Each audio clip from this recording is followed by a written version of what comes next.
As many of you know, May is Mental Health Awareness Month. Melissa, as a pastor, I've counseled more people who deal with mental issues, probably more than any other issue. Talk to us about mental health. Why is it so important for people to take care of their mental health? It's a great question. Well, I think that, when you think about God designed us, right? Mind, soul, body, like we're supposed to love him with every part of us. Like all of those parts matter. And our mind and our heart, I think, I don't know how that really connects when it all comes down to it, but they matter. And our mental health is a huge part of that. And I think it is really important to take care of our mental health. I mean, if you think about it, we would probably never, if we had diabetes, we wouldn't just like not care about it, right? Something physical. It's very obvious. I mean, I think that's why it's easier to take care of physical, right? Because it feels like it, I mean, literally, we can't survive if we don't take care of ourselves physically in a lot of ways. But it feels easier because we can see it. It's something more concrete. But I think in the same way, if somebody had diabetes and didn't take insulin, we'd be like, what is going on? Why? Like, you need to take care of that. You need to like go to the doctor and make sure, because all these things are going to happen if you don't take care of that. And I don't know why, but I think because our culture is very maybe shamed about mental health. I think maybe it's harder for us to take our mental health as seriously, but there's so many things that get impacted by our mental health if we don't care for ourselves in that way. And so I think it is incredibly important because it affects every area of our life, our motivation to do things at work, our relationships, our relationship with God, sometimes how we see God, it impacts. I mean, it's just far reaching in every area of our life.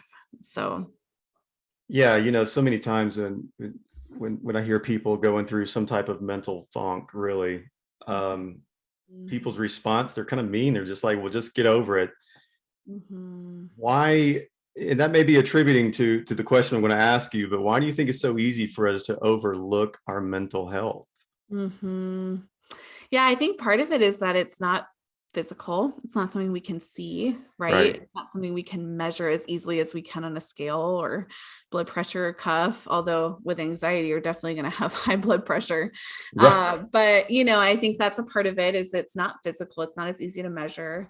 And I think our society, unfortunately, like influences this a little bit where I think, especially for men, I think I find this to be true that sadness, depression, anything like that, it's not okay or it's not normal. I think that's kind of the vibe that there's something wrong with you if you struggle with this. And so I think that's why we don't address it because it's, something that's not acceptable maybe to have, where maybe it's acceptable to have issues with your health. It's not with emotional.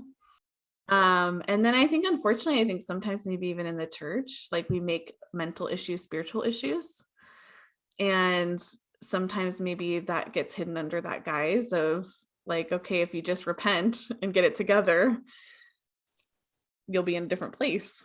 And I don't know if that's true. I think there's some circumstances where it's deeper than like a sin issue, that it is. And so I think sometimes that happens. We just don't know how to differentiate those things from one another and help in the area that it's really needed. Yeah.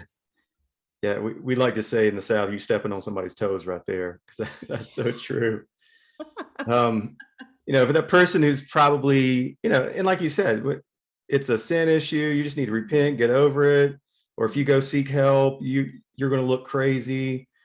I've heard all of this. I mean, I could write a book about what I've heard about mental health, and it's sad, It is sad. So what advice would you give someone who really needs to, or they're ready to start paying more attention to their mental health? It's a great question.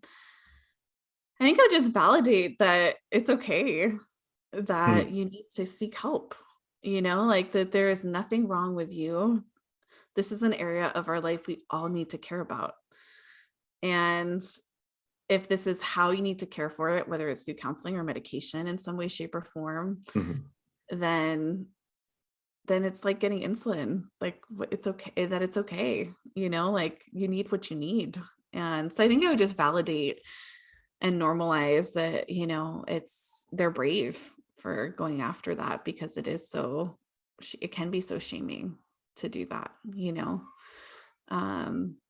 so yeah. And I think ultimately, I think Satan works in shame. Like, that's who he is. He's a liar. And I think I would just, I think I would just try to help them understand that if they're feeling shame about that, that it's not from God, like that it's not from him, and that ultimately something's trying to hold them back. I mean, the enemy is trying to hold them back from getting what they need if they're feeling all those things. So, yeah. Yeah, that's good. I like what you said. Normalize it. I mean, if you want to go through the Bible, how many of the people that God used were mentally, like, they had it all together? There's probably there's just one, and that was Jesus. But the rest of them, you go from one verse to the next, you're like, this guy's crazy. It's true. It's true. Like, you think about Elijah, I mean, he ran away and wanted to die, it says, right? And then some of these guys, they wanted to end it. Yeah. And then even Jesus, I mean, he said he was overwhelmed with sorrow to the point of death. Yeah, that's true. I mean, Jesus wanted to die in that moment, like he says he's overwhelmed with sorrow to the point of wanting to die. So even Jesus, who is human, obviously God incarnate, but the human side of him experienced sorrow that was so overwhelming, he wanted to die. And so, I mean, that seems pretty normal to me. If Jesus, who is human and God, experienced sorrow that way, And so I think what you're saying and normalizing is so key, because I think there's so many examples, like you said, of that in the scriptures. Yeah, well, thank you for that. And I just want to encourage everyone out there watching MyCounselor Online. They're here for you, and nothing to be ashamed. And I like what you said. There's nothing to be ashamed about, because ultimately we know where the shame comes from. And I think you touched on that. I think that's really good. So that's great advice.